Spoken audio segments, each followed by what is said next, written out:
Thank you, Ylva. Well, good morning, first of all, everyone. And thank you for having me here, indeed, to the organizers and others. Well, I will hopefully say or give some answers to that in the presentation, but I think if you have to put it in a couple of words, so probably guessing what type of a grid system we're going to have at that time. So it's a bit difficult. It depends on the economic activity, really, quite a bit. How much demand is there for electricity at that time of the history, and I believe the demand is growing. I believe the grid system, the way we have it today, which is quite sort of still relatively centralized, rather classical, one-way grids, electricity flowing one way from the generation units to homes. So I think that will change a little bit. So there's going to be more smartness, more intelligence in there, more two-way direction of transport of electricity and data. And then the grid probably will be more decentralized. So you'll have more and more local energy communities and things like that, which are popping up now already since a while, but there's a clear trend for that. So I would expect to see much more of this. So it's going to be a bit more complicated, but also hopefully then a bit more resilient against problems of different type. Okay. Perhaps we kick off. Can you perhaps? Thanks. Well, I try to avoid now overlaps with Vincent's presentation because we did not really have a possibility to coordinate. So we'll be skipping some slides so you understand why. Okay, we start from the big picture. So as was mentioned here, so we have just recently, at the end of November, published a enormous package of legislative text. Apparently, somebody said that it was the biggest one that the Commission has fielded in history. I don't know, but indeed, quite a pile. Now, of that pile, then raises, one of the main questions is that why do we go through that trouble? And the reasons are actually a bit, to some extent, summarized on this slide, and it's really the need for us to go ahead with the decarbonization process.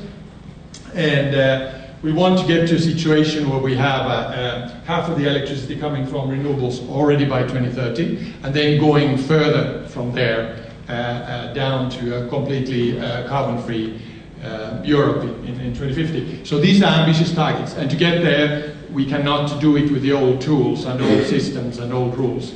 So that's really the driving force.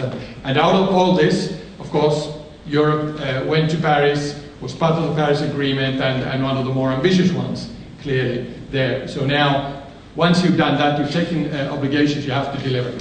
And that's the logic there. And of course, we want that this kind of a change will then create jobs as well, and create a competitive industry in these new areas of energy in Europe. Okay, so what are the goals? I see that energy efficiency just disappeared there. I don't know what happened, but okay. Energy efficiency first. So there should be a colorful thing here. This one, what I saw here, that one. Anyway, so it is first. We start with that. It's the easiest, the smartest way of renovating your energy system when you just don't use some of the energy you don't need. And after that, the renewables. Staying or keeping the leadership in renewables, that's the second main objective. And the third one is actually delivering a new deal fair deal for consumers, and that's something a bit new, really putting more emphasis to the side of the consumers instead of the generation or distribution and things like that. All of that requires a lot of investment. There's been a calculation done in our impact assessments that it would be around 177 billion euros per year until 2021. So those are enormous figures. And this is assuming indeed quite a radical renovation of the system and to reach those targets that I mentioned. Next, please. All right, well, this is just to remind us on the upgrading of the targets. So we went from the very well-known 2020 targets to the 2030, and this is what we propose now as the Commission. So the 40% cut in greenhouse gases, renewable energy 27%, and then energy efficiency 30%. So there's a bit of a increase of ambition compared to what you have seen on papers earlier. Next, please. So how do we get there? Okay, well, when it comes to legislation, these were the measures. That's that huge pile or pile. Energy efficiency side, we revised actually the two directives, the one on energy efficiency, or called Energy Efficiency Directive, the second one which is focusing on buildings, Performance in Buildings Directive. Then the Renewables Directive, obviously, and then the Electricity Directive and Regulation, which is more on how the market functions when we talk about market design. And then in the same package, we actually published a report on how prices and costs have developed in Europe to see the trends. This is something we do every couple of years or so to see what's happening in the real world in those terms. So those were the main things, and then because of some changes to the way targets are set, particularly on the energy efficiency side, for instance, and renewables, we're talking about EU as a whole having a target instead of each member state having their own. So because of that, so we set up something called a governance structure by which we want to make sure that member states collectively actually then reach this collective target. And if they do not, so we have to find a way to sort of fill the gaps and that. So this is what that piece of that document is all about. Okay, next please. Now, I mentioned already, consumers, this is a new thing in the sense that we are turning a bit the tables here. We have the kind of challenges to manage here that we cannot do it the old way, indeed, dealing with generation and transmission side. We actually have to look at the other side, the demand. So not just supply, also demand, and that's where the consumers come in. And instead of looking at them as a sort of a passive group that pays the bills and hopefully stays quiet, so we look at ways how we could activate, how we could give good reasons for consumers to change their behaviors, become more active, and then provide tools for that to that effect. That means, among other things, rewarding. Okay, next please.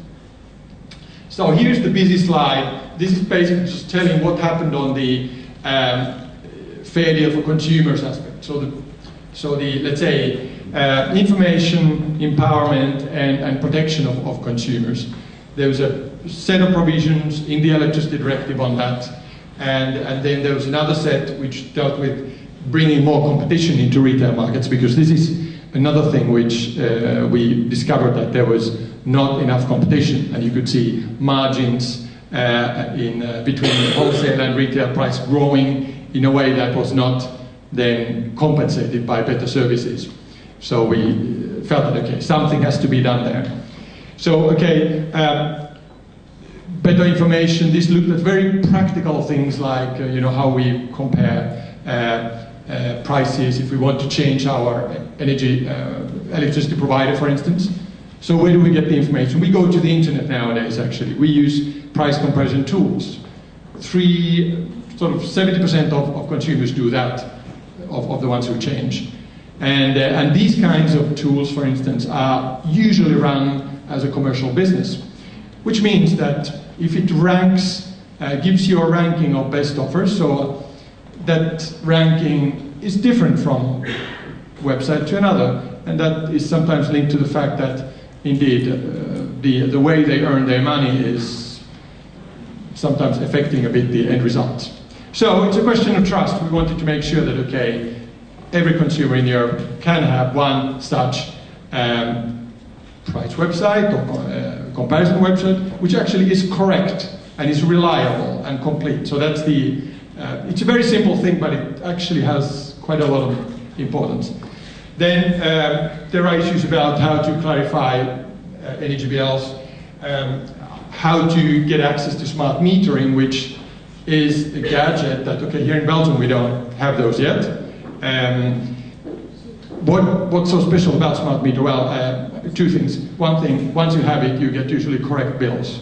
This is something that has been noticed in those countries who have it, like Ylva is coming from one of those, I believe. You're Swedish, right? Yeah. So if you look at statistics from the Swedish regulator, you will see very interesting things. The year they introduced smart metering in houses instead of these analog boxes that I have in my cellar, so you had a spike of consumer complaints because they were wondering how is this thing working, and then complaints went down, and they've been going ever since. And the fact is that actually the bills we get home, they are correct and they're up to date, and it's a small thing, but it's quite important. Well, that's a practical thing. The second thing is that this is the gateway to all modern services, which are either in the area of demand response or other more, let's say, smart home management systems and things like that. So once you have that, you can connect to it different types of reward systems and this way. So it's actually a tool for that. All right. We are today, I'm not going to discuss all these details, it'll take us way too long time. There's the red area, entitling, it's in the empowerment part. Here we're talking about the entitlement for people to generate, consume, sell, store their own energy. This is quite important, and that's the one I will talk a bit more about. This is something that in some member states is already happening, in quite a few. But then there are quite a few other ones where it's actually very difficult to do this, either because of the law, because of administrative hassle, and different types of problems. So it's something that we wanted to make easier. Let's go on.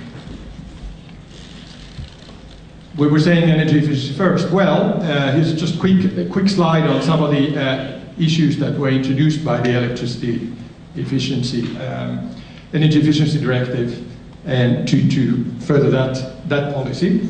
And one was, of course, towards the member states, extending these obligations on energy savings beyond 2020, because they actually weren't. They were just, 2020 was the cutoff date, so now we continue with that policy. There's a social dimension which came in. Energy poverty is an issue, a big issue in many member states, and energy efficiency is actually the best tool to really do something about it. So now you find stronger formulations of this in the directive. Energy performance of buildings. There was indeed there was work between the coherence of those two pieces of law, which were drafted in different times of the different times, and that caused some hassle. So there's been improvements in that, and then better or more ambitious sort of approach to the building renovation rate. As you know, it's like the average rate is 1% a year. So 1% of all the buildings in Europe are renovated a year. So if we continue with this speed, it'll take a generation and more to get anywhere, and we don't have that time. Okay, next one. Then the other issue, other proposal which came in, it's quite important. It's the smart finance for smart buildings. Links with Vincent's words on finance. Here, our efforts were made actually to find a way to better use public funding for energy efficiency purposes. And here comes in indeed the FC and the structural funds, how to help with the blending, which is the sort of new fashion in financing terms, financial instruments. And there's also help on the aggregation side, and then the de-risking, and this was already mentioned, so I can continue. Now, then there's the renewable electricity part. We are going to the renewables. Here, this sort of summarizes the issue, the goal of having it's funny, this, somehow it works very well, and do you hear? Does it work? Yeah? Okay, because here I get big differences in the loudness. Anyway, good. So renewables, stable network, stable framework. Why? Because in places, maybe we can cite Spain perhaps, or one countries where we certain set of rules about encouraging investment in renewables, and then those rules have been turned around and partially retroactively, and that has caused major headaches to anyone who's invested in that area in Spain. So here, with these kinds of ideas in mind, we try to stabilize the law. And on one hand also then bring renewables closer to the market, because some of them are already ready for that. So the idea is to get away from the subsidization logic, get more to the market logic. Also because there's just so much renewable energy in certain areas that you cannot give all that energy priority access, because it goes beyond 100%, so you just will not be able to deliver on that. The investor stability of rules, this is there. It's about this. There are issues on tendering, and then there's work on cross-border participation. So we try to open up the support systems of different member states to neighbors as well. So that's the idea. Stability of financial support. Okay, this we spoke. These state aid rules, they are relevant in the sense that they apply in well, obviously, as it said, state aid, and those are. There were some new provisions linked to the smaller and the bigger renewables installations, for instance, to what extent they need, what type of tendering rules apply to them. Is it fully open? Is it more restricted? And things like that. So that's the area. Okay, let's go for it. I listed barriers, breaking down those barriers. Here are some of the issues which were some of the measures that were introduced in our proposals. One-stop shops to make it easier for people to get information on this.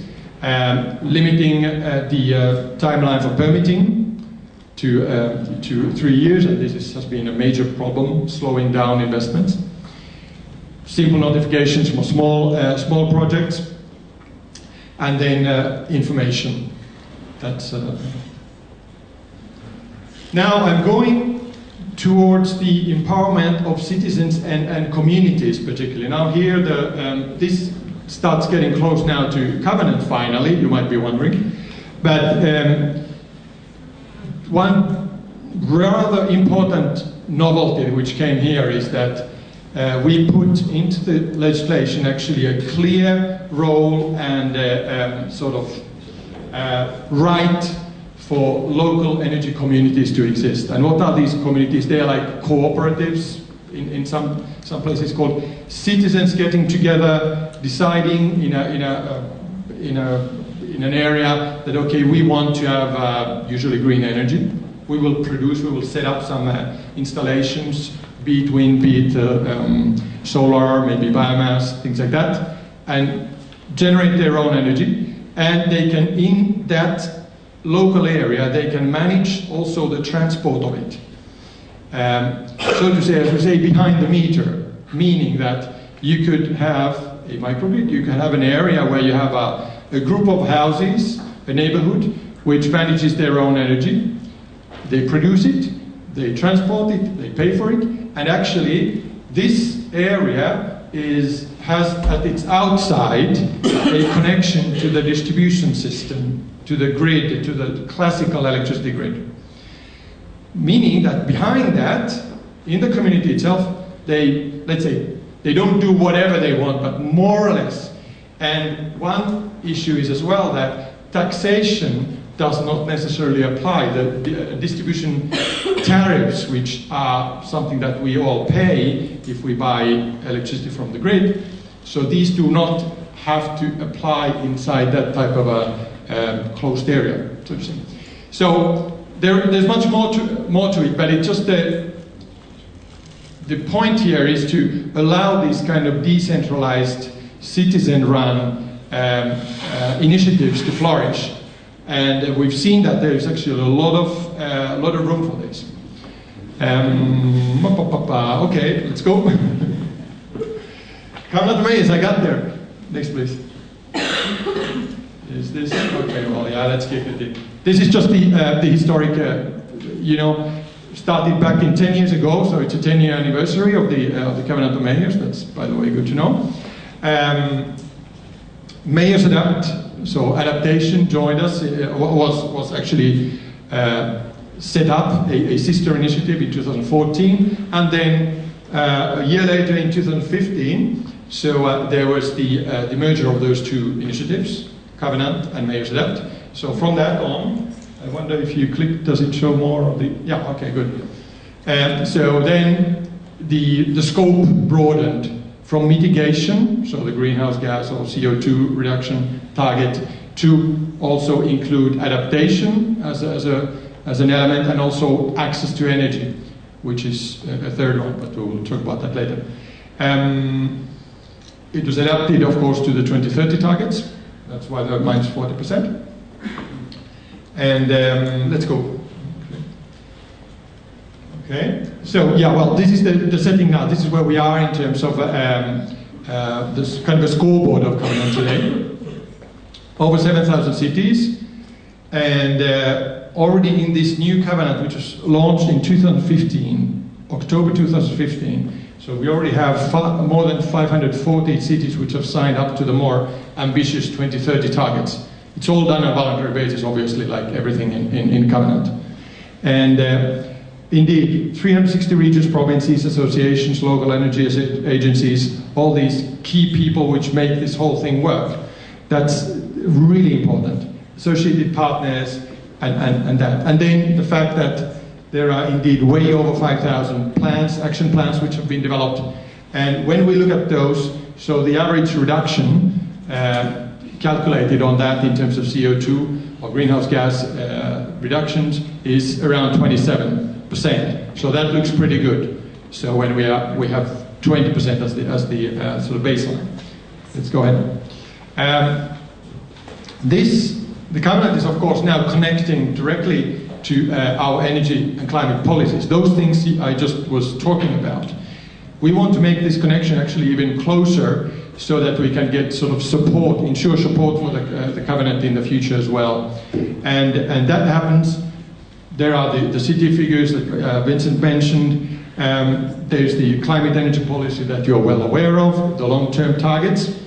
And then the Paris Agreement, the international framework for this. So that's where the linkages come. Now, what we want to do now is to, on those various directives that have just been proposed, so we'll pick up a few areas there, and I can give you an example. The obvious one, renewable energy and energy efficiency, of course, they've been there always. But I already mentioned energy poverty, which is linked to the issue of energy access.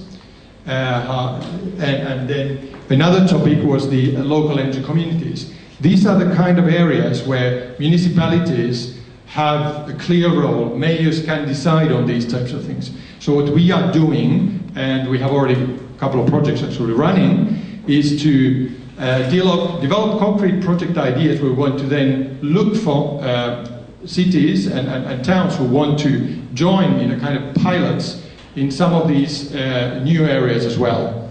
And this way we create closer connection to the new legislation, already testing how that can work in real life. And that's the beauty of the whole thing, is that Commission is a legislator, so we do top down, the classical stuff. But actually with Covenant, there's a great opportunity. It's a beautiful vehicle where we can actually, on the ground and down, top, bottom up logic, test if things make any sense or don't. And once we know that, we can actually adjust what we do in terms of policy. So it's this kind of a combination of top down, bottom up. Get the synergies out of that. That's really the logic with the mainstream. Next, please. Okay. Results well on track. This year is based on monitoring, so this is no longer planning. This is real stuff.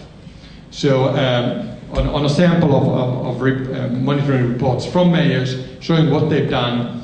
So we've calculated that that small sample that shows that it's 23% greenhouse gas cut and energy consumption has gone down this much, renewables up and local production as well. So those are all the kind of right type of messages that we would expect. Next please. Covenant is going global. You might have heard about the global Covenant of Mayors, and this map here shows the first step, which is, this is still, let's say, European Commission funded projects worth about 60 million euros, 60-65 million, and of course the whole thing started in Europe. I mean, as you know, we went to South Mediterranean, to Eastern Europe, in 2011-12, and now this year, well last year actually, the Sub-Saharan Africa was added. There's a new regional covenant there, and the projects have started just a short time ago to extend to China, Japan, India, and the Americas. So these are all projects which are running, and they are getting up to speed this year actually. All right, next. And here's another way of putting it. So we started from the right, and when we go to the global part, so I would say we are talking here a big piece of news on last year, June, when Vice President Šefčovič and Mike Bloomberg met and announced the merger or coalition of the two initiatives, Covenant of Mayors and the Compact of Mayors, which is the other initiative promoted by Mike Bloomberg. And this is now something that we're working on, and in 2017 we should then set up new structures. There are already some structures on that, but you know, make it really active and real life, and see how we can join forces with these two different initiatives, and this way that will sort of reinforce the impact, of course, towards Paris Agreement, but also more than that. Next. And here we are. We made it to the end. So thank you very much.